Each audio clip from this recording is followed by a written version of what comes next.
Hello friends, welcome to Jaisakthi's kitchen and logs. 108 திவ்ய தேசங்களில் மிக முக்கியமான விஷ்ணு தலமான காஞ்சிபுரம் வரதராஜ பெருமாள் கோயிலுக்கு தான் நாம் இப்போ வந்திருக்கோம். வாங்க வீடியோக்குள்ளே போகலாம். காஞ்சிபுரம் வரதராஜ பெருமாள் கோயில் கருட சேவையின் போது அலங்காரம் முடிந்து பெருமாள் புறப்படும் நேரத்தில் ஒரு வினாடி பொழுது திருக்குடைகளால் மறைப்பார்கள். இது இங்கு மட்டுமே நடைபெறும் வழக்கமாகும்.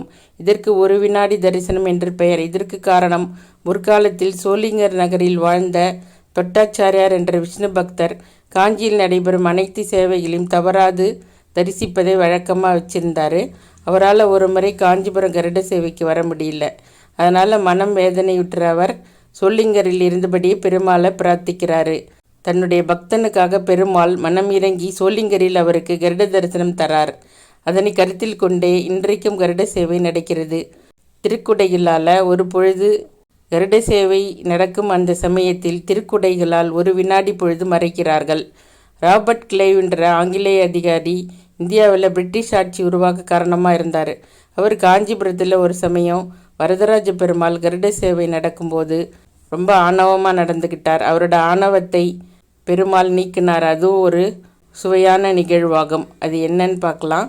ஒரு தடவை வரதராஜ பெருமாள் கருடனில் ஆரோக்கிச்சு பக்தர்களுக்கு அருள் செஞ்சுக்கிட்டு பவனி வராரு. அந்த சமயத்தில் குதிரையில் வந்த ராபர்ட் கிளைவ் அந்த பவனியை நிறுத்தணும்னு சொல்லி கட்டளையிடுறாரு. அதற்கு பட்டர்கள், வெயில் அதிகமாக இருக்குது, பெருமாளுக்கு ஆகாது, அவர் உடனடியே திருக்கோயிலுக்கு திரும்பணும் அப்படின்னு சொல்கிறாரு. அதை கேட்ட ராபர்ட் கிளைவ் சிரிக்கிறாரு. இது ஒரு செல்லை, இதுக்கு என்ன வெயில் தெரிய போகுது அப்படின்னு பரிகாசம் செய்கிறாரு.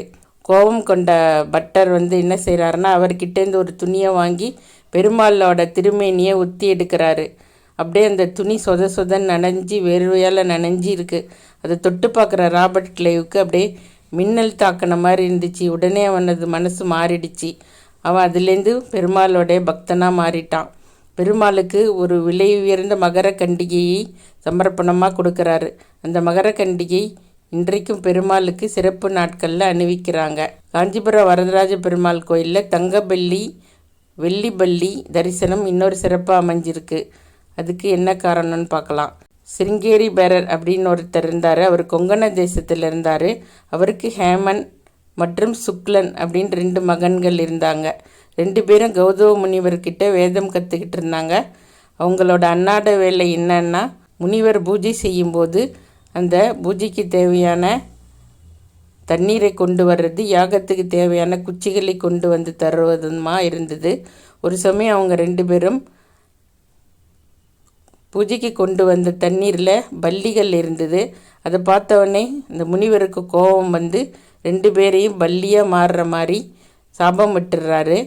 அந்த மகன்களும் தன்னுடைய தவறை உணர்ந்து மன்னிப்பு கேட்குறாங்க. முனிவர் மனம் இறங்கி, நீங்கள் 2 பேரும் அத்திகிரி மலையில் இருக்கிற வரதராஜரை நோக்கி தவம் செய்யுங்க, அவர் உங்களை காப்பாற்றுவார், உங்களுக்கு சாப விமோசனம் கிடைக்கும் அப்படின்னு சொல்கிறாரு. அந்த மகன்களும் காஞ்சிபுரம் வரதராஜ பெருமாளை நோக்கி வழிபடுறாங்க. அவர்களோட பக்தியை மெச்சிய வரதராஜ பெருமாள் அவர்களுக்கு சாப விமோசனம் கொடுக்குறாரு. அவர்களோட ஆத்மா வைகுண்டம் செல்லும். அதே நேரம் அவர்களின் சரீரம் பஞ்ச உலோகங்களாக என்னுடைய சன்னதிக்கு பின்னாடி அவர்களை வைக்க வேண்டும். அவர்களை தரிசிக்க வருபவர்கள், என்னை தரிசிக்க வருபவர்கள் உங்களையும் தரிசித்து சகல தோஷங்களும் நீங்கள் பெறுவாருங்க அப்படின்னு அருள் புரிகிறாரு. அது மாதிரியே பஞ்ச உலோகங்களால் அமைக்கப்பட்டு கோயிலில் வச்சுருக்காங்க.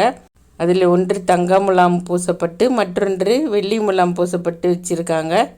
பக்தர்கள் அதை தொட்டு வணங்கினா அவங்களோட சகல தோஷங்களும் விலகும் அப்படின்னு நம்புகிறாங்க. இந்த கோயில் ரொம்ப உயரமாக இருக்குது, ரொம்ப பிரம்மாண்டமாக இருக்குது. எவ்வளோ பேர் வந்தாலும் திருப்பதியில் லைன் ஃபார்ம் பண்ணுற மாதிரி இங்கேயும் லைன் ஃபார்ம் பண்ணுறாங்க.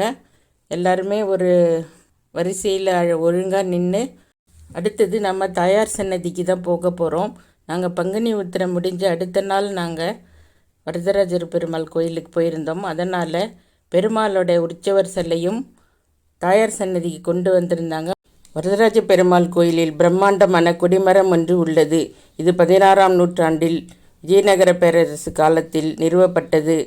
மற்ற கோயில்களில் உலோகத்தால் ஆன கொடிமரம் இருக்கும்போது இங்கு மட்டும் ஒரே பாறையில் செதுக்கப்பட்ட கொடிமரம் இருப்பது தனி சிறப்பாகும். அத்திவரதர் உற்சவத்தின் போது இந்த கொடிமர பகுதி முக்கியத்துவம் பெறுகிறது. இங்கு நின்று பெருமாளை வணங்குவதால் அனைத்து துன்பங்களும் நீங்கும் என்று நம்பப்படுகிறது.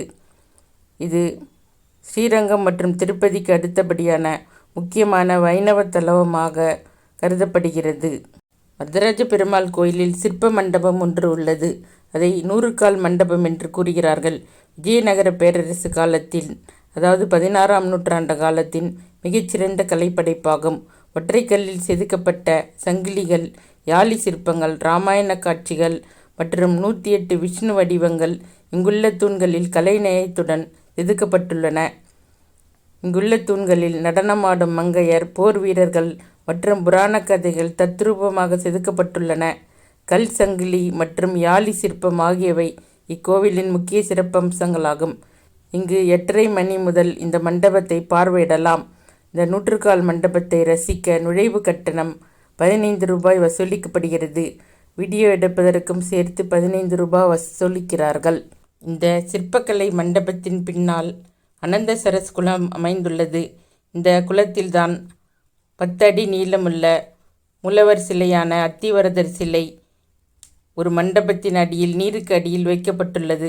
40 ஆண்டுகளுக்கு ஒரு முறை மட்டுமே 48 நாட்கள் அத்திவரதர் சயன மற்றும் நின்ற குளத்தில் காட்சியளிப்பார். 16ஆம் நூற்றாண்டில் ஆக்கிரமிப்பாளர்களிடமிருந்து பாதுகாக்க இந்த சிலை குளத்தில் மூழ்கடிக்கப்பட்டதாக கூறப்படுகிறது. இது வரதராஜ பெருமாள் கோவிலின் வளாகத்தில் அமைந்துள்ளது. அத்திவரதரின் அடுத்த விழா 2059 நடைபெறும் என்று எதிர்பார்க்கப்படுகிறது. இதுவே அத்திவரதரின் நித்திய வாசஸ்தலமாக கருதப்படுகிறது மற்றும் இந்து சமயத்தில் மிகவும் சக்தி வாய்ந்த புனித தலமாக போற்றப்படுகிறது. இவ்வளவு சிறப்புகள் வாய்ந்த இந்த கோவிலை நீங்கள் அனைவரும் ஒரு தரிசிக்க வேண்டும். இந்த வீடியோ உங்களுக்கு பிடிச்சிருந்தா உங்கள் ஃப்ரெண்ட்ஸ் கூட ஷேர் பண்ணுங்கள். எங்கள் சேனல் சப்ஸ்கிரைப் பண்ணிக்கோங்க. தேங்க்ஸ் ஃபார் வாட்சிங்.